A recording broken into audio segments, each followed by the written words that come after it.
जरा सोचिए, अगर दुनिया की सबसे खतरनाक, सबसे डार्क पावर आपके हाथ लग जाए, लेकिन उस पावर का कंट्रोल ही आपके पास ना हो, तो क्या होगा? आज के इस कहानी विश्लेषण में हम एक ऐसी ही अंधेरी और रहस्यमयी दुनिया में उतरने वाले हैं। हम बात करेंगे शैडो लेवल सिस्टम की, एक ऐसी खौफनाक कहानी जो आपको सोचने पर मजबूर कर देगी। तो सबसे बड़ा सवाल यही उठता है कि अल्टीमेट पावर मिलने पर इंसान क्या बनता है, एक हीरो या फिर एक मॉन्स्टर? मतलब जब बिना किसी लगाम के असीमित शक्तियां मिल जाएं, तो क्या इंसान सच में दुनिया को बचाने वाला मसीहा बन पाता है, या फिर वो खुद एक ऐसा भयानक दानव बन जाता है जिससे पूरी दुनिया खौफ खाती है? यही इस पूरी कहानी का सबसे बड़ा कॉन्फ्लिक्ट है। कहानी के इस हिस्से में हम देखते हैं एक कमजोर डिलीवरी बॉय की संघर्ष भरी जिंदगी को। तो हमारे इस कहानी की शुरुआत होती है अर्जुन से। अर्जुन, जो बस एक बिल्कुल ही साधारण सा डिलीवरी बॉय है। वो दिन रात मेहनत करता है, लोगों के घरों तक खाना पहुंचाता है, लेकिन उसकी अपनी जिंदगी में सिवाय स्ट्रगल के और कुछ नहीं है। कई बार तो हालत ये होती है कि उसे खुद पेट भर खाना तक नसीब नहीं होता। अगर सच कहूं तो दुनिया के लिए अर्जुन सिर्फ एक कोई नहीं है, एक ऐसा इंसान जिसे लोग पूरी तरह से इग्नोर कर देते हैं, जिसके होने या ना होने से किसी को रत्ती भर भी फर्क नहीं पड़ता। उसका बॉस हर छोटी बात पर उसे जलील करता है। ये एक ऐसी बेबस और लाचार जिंदगी है ना, जहां उम्मीद की कोई भी किरण नहीं बची है, बस एक घुटन है। लेकिन फिर एक रात सब कुछ हमेशा के लिए बदल जाता है। बहुत तेज बारिश हो रही थी और अर्जुन अपनी एक डिलीवरी के लिए जा रहा था। तभी अचानक एक तेज रफ्तार ट्रक आता है और सीधी टक्कर। उसके बाद सिर्फ और सिर्फ घना अंधेरा। एक पल में ऐसा लगता है जैसे एक आम जिंदगी यहीं पर पूरी तरह से खत्म हो गई। और यहीं से शुरू होती है सिस्टम की जागृति, यानी अंधेरे में एक तरह का पुनर्जन्म। क्योंकि जब अर्जुन की आंख खुलती है ना, तो वो किसी अस्पताल के बिस्तर पर नहीं होता।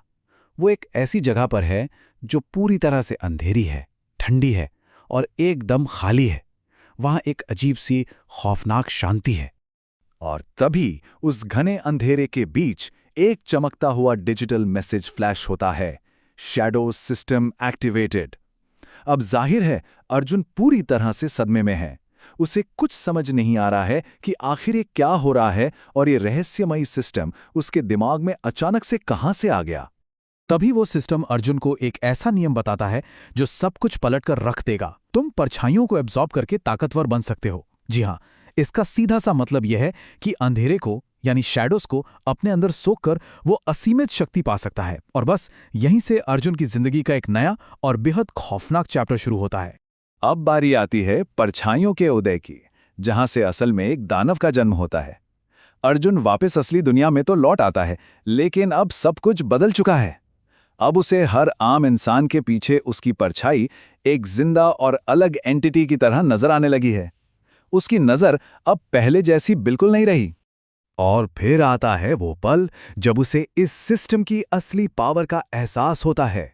एक चोर अचानक से अर्जुन पर हमला कर देता है।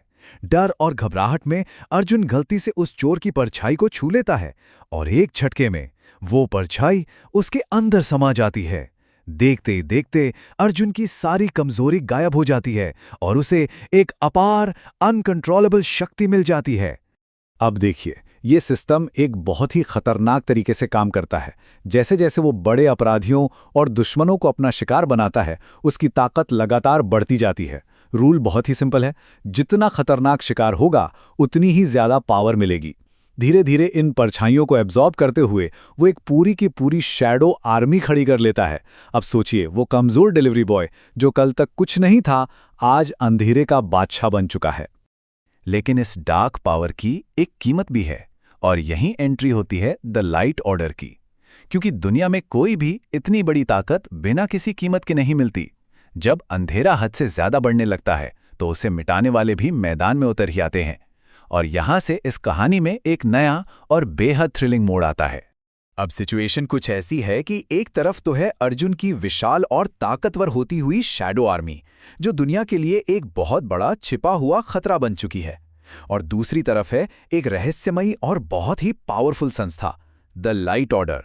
इस संस्था का केवल एक ही मिशन है, धरती से सभी शैडोज को पूरी तरह से जड़ से मिटाना। और इतनी बड़ी डार्क आर्मी बनाने की वजह से अर्जुन अब उनका सबसे बड़ा और इकलौता टारगेट बन चुका है।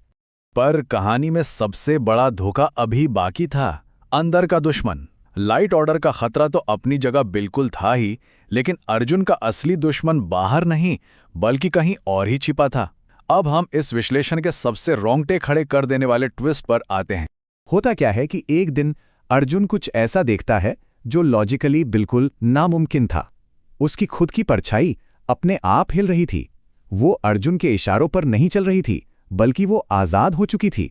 और इससे भी ज्यादा खौफनाक बात क्या थी पता है? वो परछाई अर्जुन की तरफ ही देखकर मुस्कुरा रही थी। और फिर वो परछाई कुछ ऐसा बोलती है जिसे सुनकर सच में रूह कांप जाए। मैं तुम नहीं हूं। बस ये एक लाइन, ये चंद लफ्ज सब कुछ बदल देते हैं। जिस सिस्टम और ताकत पर अर्जुन को इतना ज्यादा घमंड था, असल में उस पर उसका कभी कोई कंट्रोल था ही नहीं। उसकी अपनी ताकत ही अब एक जिंदा आफत बन चुकी थी। अब अर्जुन एक ऐसे डार्क चक्रव्यूह में फंस चुका है ना, जहां से जिंदा निकलना लगभग नामुमकिन है। एक तरफ है बाहरी दुश्मन लाइट ऑर्डर, जो हर हाल में उसे मिटा देना चाहता है, और दूसरी तरफ है उसकी खुद की परछाई, उसके अंदर का वो दानव जो अब जिंदा हो चुका है और पूरी तरह से आजाद है।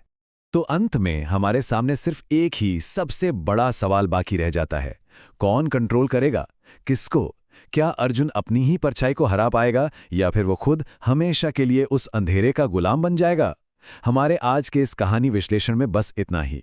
ये खौफनाक जंग तो बस अभी शुरू ही हुई है। आगे क्या क्या होगा ये देखना वाकई बहुत दिलचस्प होगा।